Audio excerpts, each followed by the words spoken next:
중국 고대 동진이라고 하는 나라에 환원이라고 하는 장군이 있었습니다.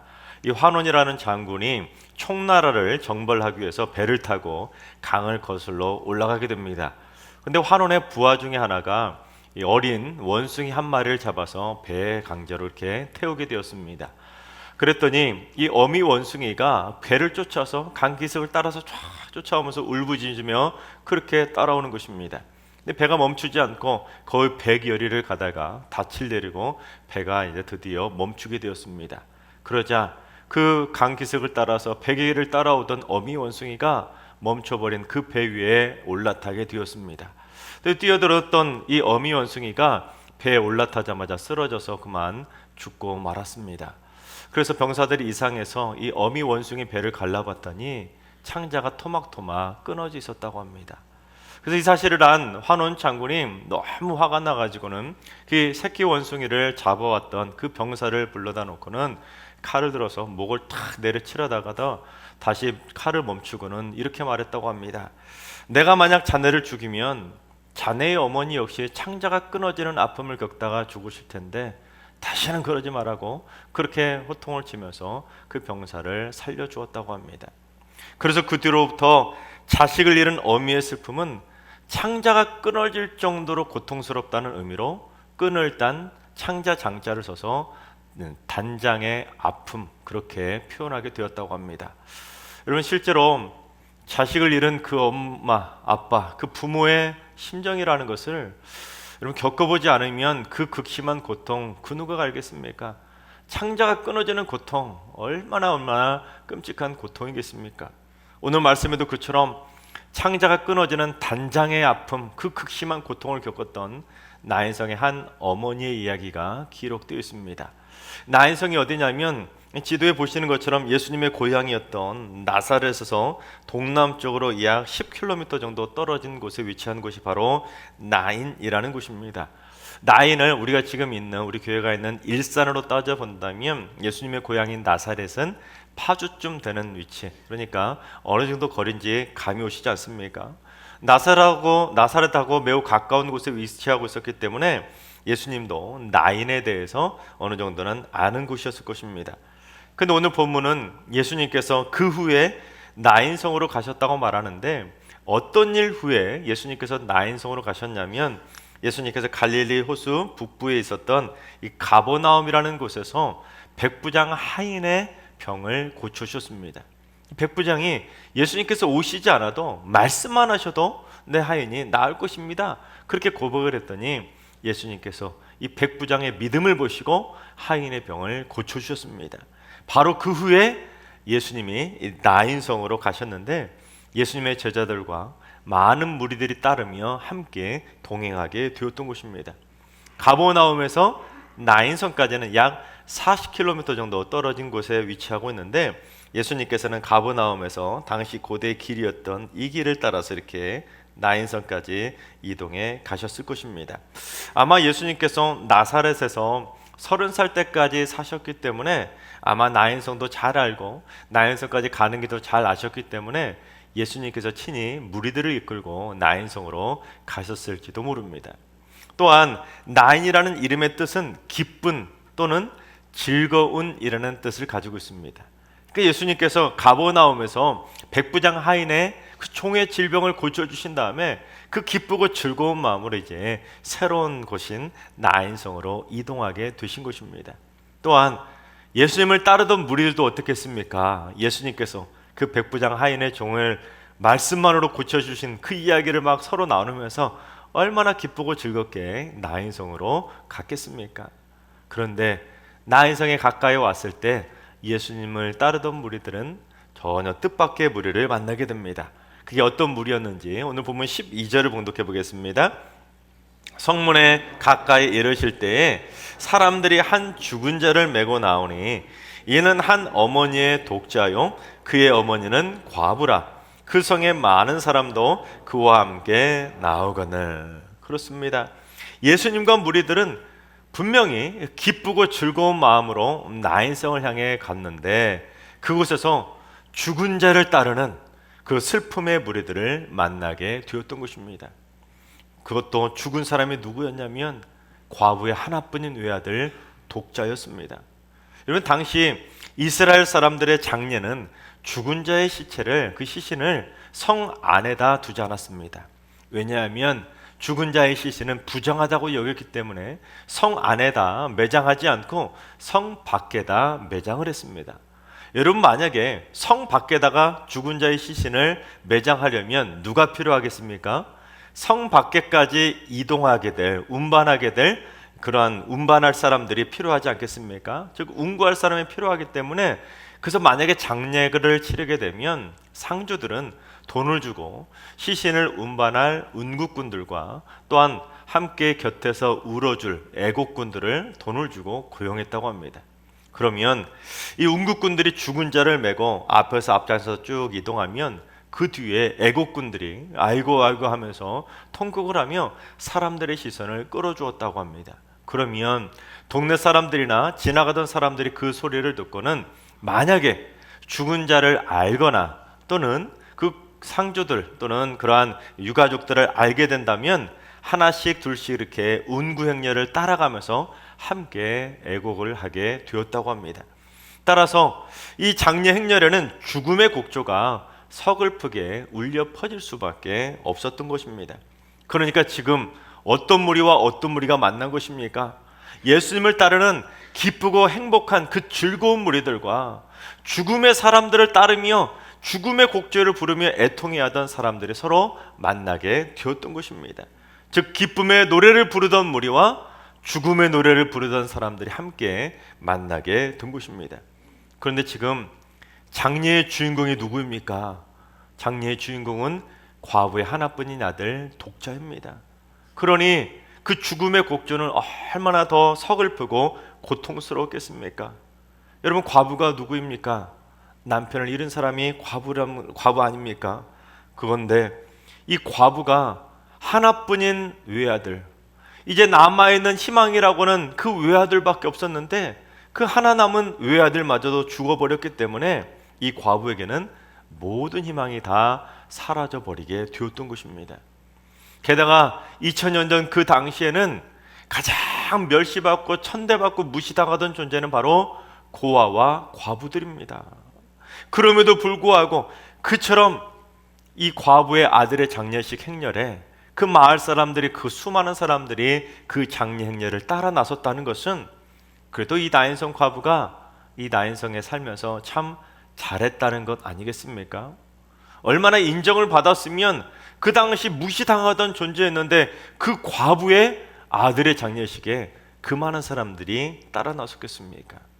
그 옛날 2000년 전에 천대받고 무시당하던 과부가 아들의 장례를 치른다고 하면 다들 무시할 법도 한데 얼마나 이 과부가 나인성에서 잘하고 잘해 살았으면 장례 행렬에 그 많은 사람들이 따라 나섰겠습니까? 그런데 나인성 과부 아들의 그 장례 행렬을 보신 예수님께서는 뜻밖의 행동을 통해 예수님이 어떤 분이신지를 그 나인성 사람들에게 똑똑히 보여주셨습니다. 즉 오늘 본문을 통해 우리가 알 수 있는 예수님은 어떤 분이시냐면, 첫 번째, 예수님은 우리의 아픔에 공감하며 우리의 모든 아픔을 온전히 위로해 주시는 분입니다. 여러분, 예수님이 독자를 잃은 그 과부를 보시고 불쌍히 여기사 이 독자를 잃은 과부에게 뭐라고 하셨습니까? 울지마! 하고 호통을 지시며 혼을 내셨습니까? 아니죠. 그 과부를 불쌍히 여기시면서 그 마음을 공감해 주시며 따뜻하게 울지 마라고 위로해 주셨습니다. 그렇습니다. 예수님께서는 남편을 잃은 것도 모자라 하나뿐인 외아들마저 잃은 그 과부의 슬픔이 얼마나 크고 고통스러운지, 또한 앞으로 이 과부가 겪어야 될 삶의 무게가 얼마나 무겁고 버거울지를 아시니까 과부를 불쌍히 여기시며 울지 말라고 그의 마음을 공감해 주며 따뜻하게 위로해 주셨던 것입니다. 마찬가지입니다. 여러분, 혹시 마음이 찢어지는 상실의 고통과 아픔을 겪고 있는 분이 계십니까? 아니면 앞으로 어떻게 살아가야 될지 막막할 정도로 삶의 무게가 버거우신 분이 계십니까? 하루하루를 힘겹게 눈물로 지새우며 악착같이 버티고 있는 분이 계십니까? 주님은 여러분을 불쌍히 여기셔서 여러분의 그 어떤 아픔도 공감해 주시며 위로해 주실 줄로 믿습니다. 두 번째, 예수님은 그 어떤 제약도 초월해 주셔서 우리에게 다가와 주시는 분입니다. 여러분, 나인성 과부에게 다가가신 예수님은 이 나인성 과부에게 울지 말라고 따스하게 위로해 주신 다음에 그 과부의 아들의 그 시신에, 그 관에 손을 대셨습니다. 근데 당시 상황을 이해하려면 당시 이스라엘 사람들이 사용하던 관의 구조에 대해서 조금은 알 필요가 있는데, 당시 이스라엘 사람들이 쓰던 관은 오늘날 우리나라 사람들이 사용하던 그 나무관 같은 그런 뚜껑 달린 관이 아닙니다. 왜냐하면 당시 이스라엘 사람들은 우리처럼 관 안에다가 시신을 넣고 뚜껑까지 다 덮고 목까지 박아가지고는 땅을 파고 땅 속에다가 매장하는 방식이 아니라, 사람이 죽으면 그 시신을 세마포로 쭉 싼 다음에 그 시신을 동굴 무덤 안에다 그냥 놓는 형식으로 매장을 했습니다. 그러니 튼튼한 관도 필요 없고 뚜껑은 필요할까요? 뚜껑은 더더욱 필요가 없었습니다. 그래서 당시 관의 형태는 시신을 무덤까지 운반하는 일종의 들것에 불과했습니다. 기껏해야 뚜껑이라고 하면 변변찮은 뚜껑도 아니라 종려나무 가지로 그냥 시신이 잘 보이지 않도록 덮어주는 정도에 불과했습니다. 그러니 예수님께서 관에 손을 댔다는 것은 결국 무엇에 손을 대셨다는 것입니까? 시신에 손을 대셨다는 것입니다. 하지만 유대인들은 죽은 자에게 손을 대는 것은 율법에서 그만한 부정한 것이라고 여겼습니다. 따라서 아무나 시신에 손을 댈 수가 없었던 시절이었습니다. 그러니 예수님께서 관에 손을 대셨다는 것은 시신에 손을 대셨다는 것이고, 결국 율법에서 그만한 부정한 일을 범하셨다는 것으로 이해할 수 있는 것입니다. 그러나 예수님께서는 과부의 아들을 살려주시기 위해서 율법까지도 초월해 주셨던 것입니다. 한 영혼을 살리시기 위해서라면 예수님은 율법은 물론 규칙과 규범과 규정과 관습까지도 다 초월해서 그 영혼을 살려주신다는 사실입니다. 근데 여러분, 오늘날 우리가 누군가를 살리고 도와주고 또는 도움을 받으려고 해도 이런저런 수많은 제약들 때문에, 그런 그런 가림막 때문에 제약을 받을 때가 많이 있습니다.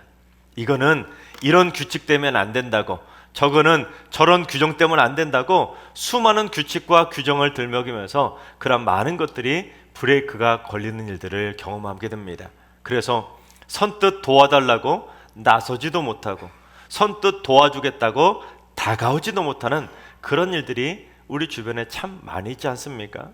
마치 바리새인들이 안식일 율법을 들이대면서 예수님이 안식일에 사람을 고치시지 못하도록 막아버렸던 것처럼, 때로는 하나님의 말씀을 근거 삼아서 예수님을 믿는다는 사람들이 생명을 살리겠다는데 말씀을 들이대면서 그 일을 못하게 가로막는 일도 벌어지고 있다는 것입니다. 그러나 이 세상의 그 어떤 제약도 예수님의 사랑을 가로막을 수는 없다는 것입니다.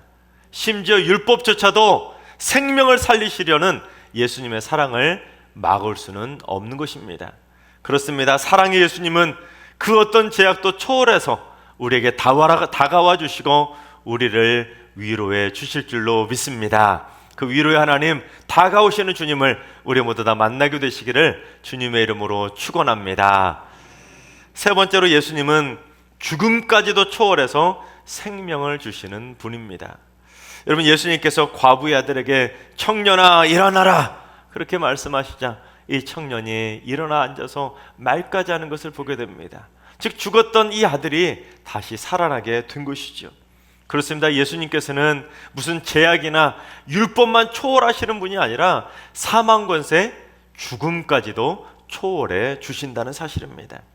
여러분, 혹시 질병으로 고통받으며 괴로워하고 있는 분이 계십니까? 또는 죽음의 고통이 엄습해 올 정도로 절망적인 상황에 놓이신 분이 계십니까? 그렇다면 죽음도 초월해서 생명까지 기꺼이 주시는 그 주님을 간절히 의지하고 사모하시기 바랍니다. 그러면 주님은 여러분을 만져주실 줄로 믿습니다. 여러분, 세상에는 참 많은 명의가 있습니다. 하지만 세상에서 인정받고 소문난 명의들은 어떻습니까? 자기가 고치는 자기 전공 분야에서만 명의일 뿐이지 다른 질병은 고칠 수가 없습니다. 그러나 예수님께서는 그 어떤 질병도 못 고칠 질병이 없으신 명의 중에 명의시라는 것입니다. 여러분, 예수님은 육신의 질병만 고치시는 분이 아니죠. 마음의 질병, 우울증과 같은 마음의 질병까지도 다 고쳐주시고, 귀신과 같은 어둠의 영에 사로잡힌 영적인 질병도 다 고쳐주시고, 관계적인 질병도 고쳐주시고, 공동체와 사회에 굴마터진 모든 문제들까지도 다 고치실 정도로 못 고칠 질병이 없으신 명의 중에 명의가 바로 예수님인 줄로 믿습니다. 여러분 믿으십니까? 바라오께는 그 못 고칠 질병이 없으신 주님께서 여러분에게도 찾아가 주셔서 히스기야처럼 생명 연장의 축복을 선물해 주시기를 주님의 이름으로 축원합니다. 마지막으로 네 번째는 예수님은 부활의 희망을 선물해 주시는 분입니다. 여러분 오늘 본문은 예수님의 말씀을 통해 나인성 과부의 아들이 청년이었다라는 사실을 유독 강조합니다. 여러분 젊은 청년이 갑작스럽게 죽었다는 것이죠.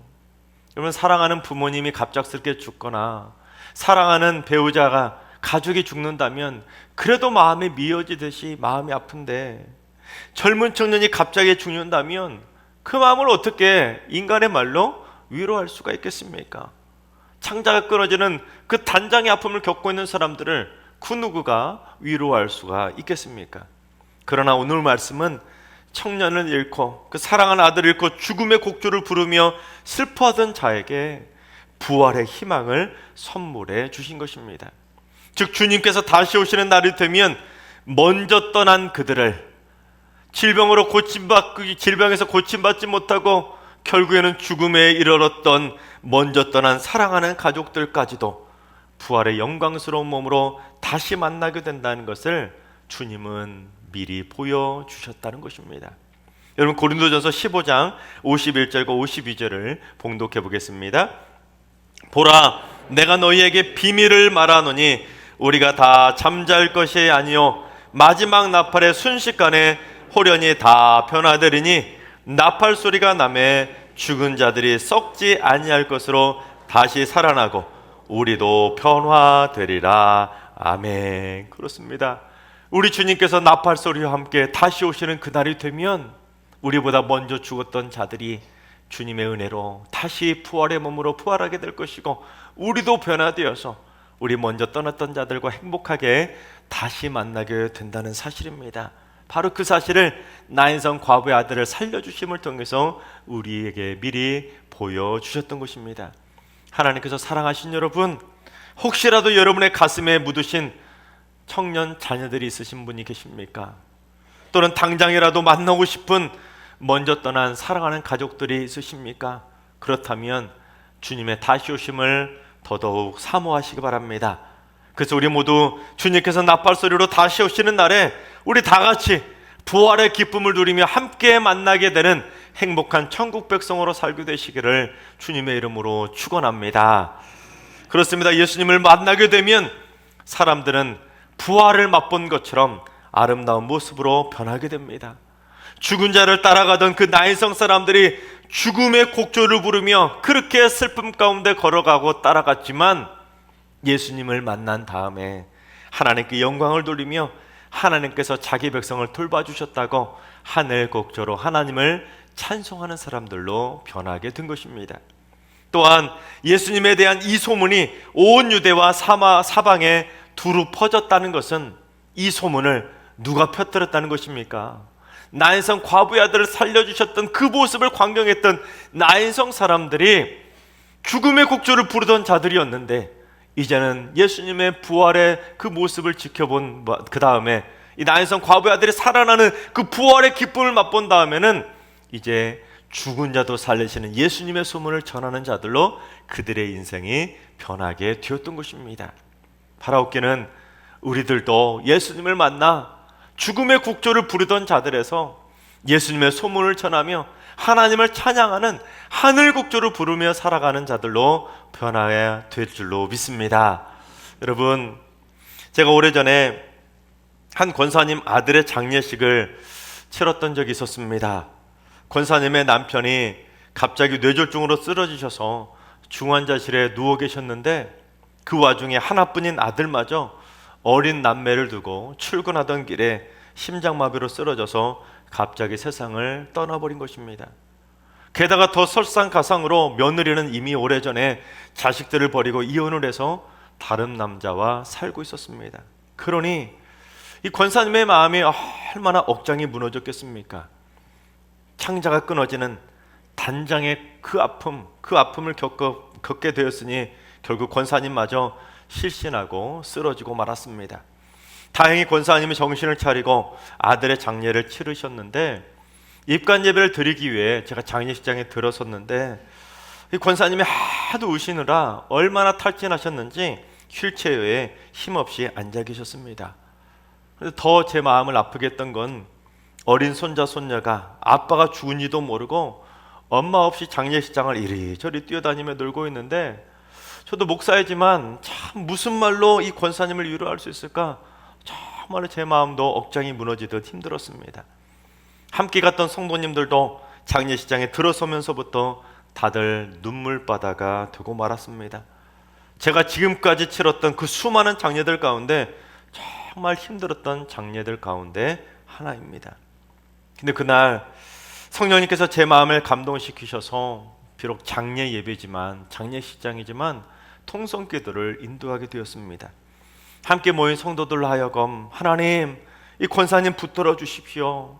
그리고 저 어린 아이들이 부모 없이 이제 자라게 될 텐데 믿음 안에서 바르게 자라게 해주십시오. 그렇게 함께 기도하자고 하고는 이 권사님과 그 손주들을 가운데 놓고는 함께 갔던 그 성도님들과 함께 삥 둘러서 이 권사님과 이 손주들을 위해서 뜨겁게 통성으로 기도했었습니다. 그리고 나서 찬송가 412장을 불렀습니다. 저는 그날 특히 후렴부를 정말로 수없이 여러 번 반복해서 불렀었습니다. 그런데 다음 날 발인 예배 때 권사님을 다시 배웠더니 권사님의 얼굴이 하루 사이에 완전히 딴 사람의 얼굴이 되셨습니다. 그래서 제가 권사님께 권사님 지난밤에 무슨 일 있으셨습니까? 하고 여쭤봤더니 권사님께서 그러시는 것입니다. 목사님, 어제 목사님이 다녀가신 뒤로 제가 찬송가 412장을 100번도 넘게 불렀던 것 같습니다. 제 마음에 하늘의 평화가 찾아왔습니다. 그래서 그 뒤로 찬송가 412장은 제가 장례식 때 예배를 드리면서 가장 많이 부르는 찬송가 중에 한 곡이 되었습니다. 그렇습니다. 권사님의 마음을 강하게 억누르던 그 죽음의 곡조가 하늘 곡조로 바뀌게 되었던 것입니다. 권사님을 짓누르던 슬픔의 눈물바다가 평화의 눈물바다로 바뀌게 되었던 것입니다. 하나님께서 사랑하신 여러분, 그 어떤 제약과 죽음까지도 초월해서 저희에게 따뜻하게 다가와 주시고 저희의 마음을 공감하시며 온전히 위로해 주시고 저희에게 죽음을 이길 생명과 부활의 희망까지 주시는 예수님을 우리 모두 다 꼭 만날 수 있기를 바랍니다. 그래서 우리 모두 다 죽음의 곡조가 하늘 곡조로 바뀌고 슬픔의 눈물바다가 평화의 눈물바다로 바뀌게 되시기를 주님의 이름으로 축원합니다.